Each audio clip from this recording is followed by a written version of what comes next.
बहन का 14 साल का बेटा मुझे रोज सब्जी लाकर देता। मैं बच्चा समझकर उसे 50 रुपए दे देती, लेकिन एक रोज सब्जी लाकर वापस लौटा तो कहने लगा, अब रोज रोज 150 से काम नहीं चलेगा। मैंने कहा फिर? तो वो मेरा हाथ पकड़कर कमरे में ले गया।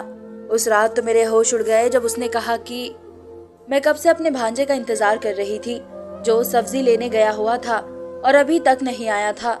शाम होने वाली थी और हमें भूख लग रही थी। वो सब्जी लेकर लौटा तो मैं खाना बना देती। इसी इंतजार में 2 घंटे गुजर गए, लेकिन भांजा नहीं आया। फिर आखिर शाम के वक्त वो आया और उसके हाथ में सब्जी थी। उसे देखते ही मैं गुस्से से बोलना शुरू हो गई कि तुम्हें कब से भेजा हुआ है और तुम अब आए हो, शर्म नहीं आती तुम्हें? मैं उसे डांट रही थी और वह चुपचाप सा खड़ा था। मुझे यही लगा था कि बाहर जाकर दोस्तों के साथ खेलने लग गया होगा और भूल गया होगा कि मौसी ने सब्जी भी मंगवाई है। खैर, उसने मुझे सब्जी पकड़वाई। बाकी 50 रुपए बचे थे। मैंने वो पैसे उसकी हथेली पर रख दिए और कहा कि जाओ जाकर खेलो। उसने अपने हथेली पर रखे 50 रुपए को देखा और फिर हथेली झटक दी और गुस्से से कहा कि अब मैं पैसे नहीं लूंगा। वो गर्दन अकड़ा कर खड़ा था। मैंने हैरत से उसे देखा। पहले तो वे 50 और 100 लेकर खुश हो जाता था और उछलता कूदता चला जाता था। अब उसे क्या हो गया था? नहीं लेने? पर क्यों? 50 रुपए नहीं लेने तो कितने चाहिए? मैंने उससे पूछा। मेरी इस बात पर वो हल्का सा घबराया और फिर कहा कि मुझे आपसे जो चाहिए वह आप मुझे देगी। इसका अंदाजा इतना अजीब था कि मैं चौंक पड़ी और हैरत से उसे देखने लगी कि भला इस 14-15 साल के लड़के को मुझसे ऐसा क्या चाहिए था। बेशक वो कद में मुझसे लंबा हो चुका था, पर था तो बच्चा ही ना। मेरे हाथों में ही पला बड़ा जवान हुआ था। मैंने उसे कहा कि हाँ बोलो, तुम्हें क्या चाहिए? मेरी बात सुनते ही उसने आसपास देखा और फिर मेरा हाथ पकड़ के कमरे में ले आया। पता नहीं क्यों उस वक्त मुझे अजीब लग रहा था, जैसे कुछ बुरा होने वाला था। वो कमरे में आकर भी खामोश हो गया था। उसका सर झुका हुआ था और वो बार बार अपने लबों पर जुबान फेर रहा था। मैंने उसे कहा कि ईशान जल्दी बताओ, क्या मामला है? मेरे दिमाग में एकदम से आया था कि कहीं गलत सोबत में ना पड़ गया हो, पर उसने फिर जो बात कही उस बात ने मेरा दिमाग हिला दिया। मैं आंखें फाड़ के उसे देख रही थी। उसने ऐसा सोचा भी कैसे? गुस्से से मुझे अपने दिमाग की नसें फटती हुई महसूस हुई थी। मैंने हाथ घुमाकर एक जोरदार थप्पड़ उसके मुंह पर दे मारा और गुस्से से कहा कि तुम्हें शर्म नहीं आती इस तरह की बात करते हुए? अपनी उम्र देखो और अपनी हरकत देखो, दफा हो जाओ यहाँ से। वो मेरा थप्पड़ खाकर भी हिला नहीं था, बल्कि अपनी जगह पर डट कर खड़ा रहा। मैं उसका बाजू पकड़कर कमरे से बाहर ले आई। अब वो अपने बाजू छुड़वाते मुझे यही कह रहा था कि मौसी मेरी बात सुनो, मेरी बात को समझने की कोशिश करो, मैं अब बच्चा नहीं रहा। लेकिन मेरा दिमाग उस वक्त हिला हुआ था। मैंने उसे धक्के मारते हुए घर से निकाल दिया और शोर की आवाज पर मेरी बेटी सोते हुए उठकर बाहर आ गई।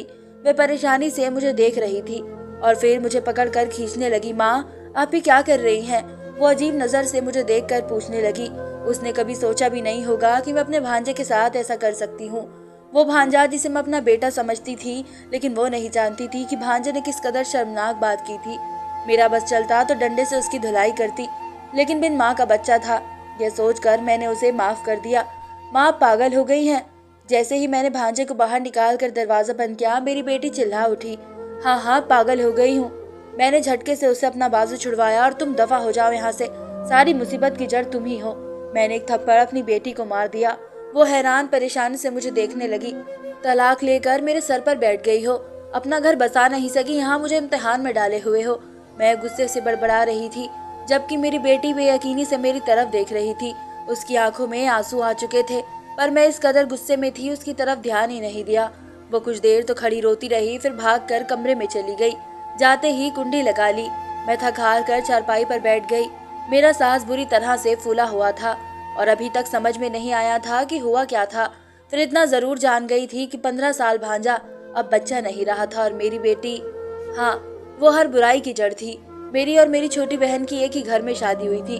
हमारे पति की आपस में ना बनने की वजह से हमारे घर अलग अलग थे और हम सालों में कभी कभी मिलते थे।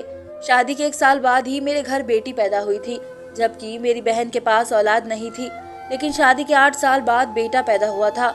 उसके बेटा पैदा होते ही मेरे देवर ने, जो कि मेरा बहनोई भी था, मोहल्ले में अलग घर ले लिया था और फिर वक्त ऐसा ही गुजरता गया। मेरी बहन बीमार रहने लगी थी। मेरी बेटी बहुत खूबसूरत थी। स्कूल के दिनों से ही उसके रिश्ते आने शुरू हो गए थे और जैसे ही वो 18 साल की हुई मैंने उसकी शादी कर दी। लेकिन बदकिस्मती से मेरी बेटी मां न बन पाई उसका हर जगह से इलाज करवाया और फिर मेरे दामाद ने उसे तलाक दे दी और कहा ये तो बांझ है, उसको अपने पास ही संभाल कर रखो। जिस दिन मेरी बेटी को तलाक हुई उस दिन मेरी बहन मर गई। मुझ पर तो जैसे गमों के पहाड़ टूट पड़े थे। बेटी और बहन दोनों का गम बहुत बड़ा था। बहन की मौत के बाद मेरा पति का दिल थोड़ा नरम पड़ गया और भांजा आने जाने लगा। अब मैं उसे अपना बेटा ही समझती थी। वो खाना भी हमारे घर ही खाता था, बाहर का सारा काम वही करता था। वो अपने घर से सोने के लिए जाता था, उसका वहाँ दिल नहीं लगता था। माँ की याद उसे सोने नहीं देती थी। पिछले 1 साल से शान हमारे घर आ जा रहा था। मेरे लिए वो मेरे सगे बेटे जैसा था। इस दौरान मेरी बेटी के काफी रिश्ते आए पर सभी बांझ का सुनकर भाग जाते। अब अगर कोई रिश्ता आता तो किसी बुढ़े का जिसके 5-6 बच्चे होते। मेरी बेटी अब इतनी भी गई गुजरी नहीं थी क्या वे किसी नौकरानी की बन जाती। 23 साल की उम्र थी उसकी और खूबसूरत तो वो पहले से ज्यादा थी। मैं उसके रिश्ते को लेकर बहुत परेशान थी, पर आज शान ने जो बात की उससे तो मेरा दिल ही दहल गया था। दरअसल उसने मुझे कमरे में ले जाकर ये कहा था कि मौसी अपनी बेटी की शादी मुझसे कर दो, मैं अब बच्चा नहीं रहा। और उसकी इस बात ने मुझे हिला कर रख दिया था। वो वाकई बच्चा नहीं रहा था। जाने कब उसने मेरी बेटी को इस नज़र से देखना शुरू किया था। मुझे तो पता ही नहीं चला। मेरी बेटी तो उसे अपना भाई ही समझती थी। अब मैं उसे घर से धक्के देकर निकाल चुकी थी और अब मुझे लगता था वह कभी पलट कर यहाँ नहीं आने वाला था। एक पल को सोचा कि बहनोई को फोन करके उसकी शिकायत लगाऊं, पर उसमें भी बेटी का तमाशा ही बनता। उसने कहना था कि तुम्हारी बेटी ने ही मेरे बेटे पर डोरे डाले होंगे। अब मैं सोच में पड़ गई थी कि मैं अब क्या करूं। मैं सर पकड़ कर बैठ गई। पति भी आने वाले थे। उठकर इसी कश्मकश में खाना बनाया। मेरी बेटी अभी तक नाराज थी। उसने दरवाजा नहीं खोला था। मुझे भी उस पर गुस्सा था। मैंने भी नहीं पुकारा। खैर पति आए तो मैंने उसे खाना दिया और आज जो भी हुआ उसे बता दिया, ताकि बाद में कोई ऐसी वैसी बात हो तो वह मुझ पर गुस्सा ना करे कि मैंने उन्हें कुछ नहीं बताया। वो खामोशी से मेरी बात सुन रहे थे और आखिर में बोले कि लड़का अभी छोटा है, वरना तो सब ठीक था। मैंने हैरत से अपने पति की तरफ देखा और गुस्से में कहा कि आपका दिमाग तो खराब नहीं हो गया है? क्या आप भूल गए हैं आपके भाई की फितरत कैसी है? और फिर लोग तो हमें बातों से ही मार डालेंगे। मैं गुस्से से बोली, तो पहले कौन से लोग हमें फूलों के हार पहना रहे हैं? पहले भी तो हमें बातें ही सुनाते आए हैं। मेरे पति ने भी जवाब दिया। उसे भी गुस्सा आया था। मैं खामोश हो गई। जानती थी वह भी इतनी ही परेशान है जितनी कि मैं हूँ। अभी थोड़ी देर ही गुजरी थी जब अचानक दरवाजे पर जोर जोर से दस्तक होनी शुरू हो गई। कोई पागलों की तरह दरवाजा पीट रहा था। मेरे पति ने जाकर दरवाजा खोला तो बाहर शान खड़ा था। उसके चेहरे का रंग उड़ा हुआ था। चेहरा सफेद हो चुका था और उससे बोला भी नहीं जा रहा था। क्या लेने आए हो तुम अब यहाँ? उसे देखते ही मेरे पति ने गुस्से से पूछा। मुझे जब पता चला कि भांजा फिर से आ गया है, मैं पागलों की तरह दरवाजे की तरफ बढ़ी। तुम फिर आ गए? जाते हो या तुम्हारे बाप को फोन करूं? आज से हमारा तुमसे कोई रिश्ता नहीं है। मैं गुस्से से कहकर दरवाजा बंद करने वाली थी जब उसने मेरी बेटी का नाम लिया। वो आपकी बेटी अनम ने खुदकुशी कर ली, उसने मोबाइल मेरे सामने करते हुए कहा और हमें धक्का देते हुए अंदर दाखिल हो गया। उसकी बात सुनकर मैं तो हैरान रह गई थी। अब वह जोर जोर से मेरी बेटी के कमरे का दरवाजा पीट रहा था। फिर कोई जवाब नहीं आ रहा था। उसकी हालत बुरी हो चुकी थी, जबकि मैं तो फटी फटी निगाहों से उन्हें देख रही थी। भला मेरी बेटी खुदकुशी क्यों करेगी? मेरे पति और भांजे ने मिलकर दरवाजा तोड़ दिया और अंदर मेरी बेटी मुड़ी तुड़ी सी पड़ी थी। उसके मुंह से झाग निकल रहे थे। मेरा पति चीखता हुआ उसकी तरफ बढ़ा और फिर उसे उठाकर बाहर की तरफ भागे थे, जबकि मैं दरवाजे में ही गिर गई। तुमने क्या कर लिया मेरी बच्ची? मेरे अंदर ममता का एहसास जागा था। क्यों किया तुमने ऐसा? मैं अब रोकर चीख रही थी। वह दोनों उसे लेकर जा चुके थे और मैं खाली हाथ बैठी रह गई थी। थोड़ी ही देर में मोहल्ले की औरतें इकट्ठी हो चुकी थी। अजीब अजीब सी बातें फैला चुकी थी। मेरा तो डर से दिल बैठा जा रहा था। अगर मेरी बेटी को कुछ हो गया तो नहीं नहीं, ऐसा नहीं हो सकता। मैं रो रही थी, जाने कब तक रोती रही। फिर उठी और ऊपर वाले से दुआ करने लगी। वो माँ न बन पाई, भला उसमें उसकी क्या गलती थी? उसे पति ने तलाक दे दी थी, उसमें भी उसकी कोई गलती ना थी। वो मेरी इकलौती बेटी थी, जान से ज्यादा प्यारी थी। लेकिन जब से उसे तलाक हुई थी, लोगों की बातें सुन सुनकर वो मुझे बोझ लगने लगी थी। मैं अब उससे हर वक्त खफा रहती थी, बिना वजह डांटती रहती थी।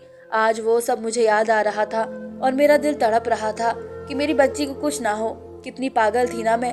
लोगों की बातें सुन सुनकर और लोग क्या कहेंगे ये सोच सोच कर अपनी ही बेटी को तकलीफ देती रही थी। और आज तो मैंने हद कर दी थी, तभी उसने इतना बड़ा कदम उठाया था, वरना तो बड़ी सब्र और शुक्र करने वाली थी। सुबह तक मैं दुआएं ही मांगती रही। फिर सुबह के बाद मेरा पति मुझे लेने आया। उसने मुझे कुछ ना बताया और मैं धड़कते दिल के साथ अस्पताल आ गई। मेरी बेटी अब खतरे से बाहर थी, उसे होश नहीं आया था। भांजा एक तरफ खामोश पड़ा था, हम सब दुआ कर रहे थे। फिर मुझे देखकर वह मेरे पास आया और कहने लगा कि खाला, जिस दिन माँ मरी थी उन्होंने मुझसे कहा था कि मेरी आखिरी ख्वाहिश यही है कि तुम अनम से शादी कर लेना। मैं तब हैरान रह गया था क्योंकि मैं बहुत ही छोटा था। समझ भी नहीं आया कि उन्होंने ऐसा क्यों कहा।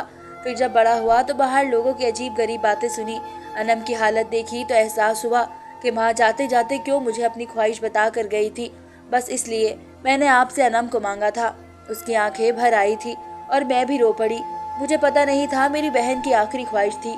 उसने बहुत कुछ सहा था और वो नहीं चाहती थी मेरी बेटी वो सब सहे। मैंने अनम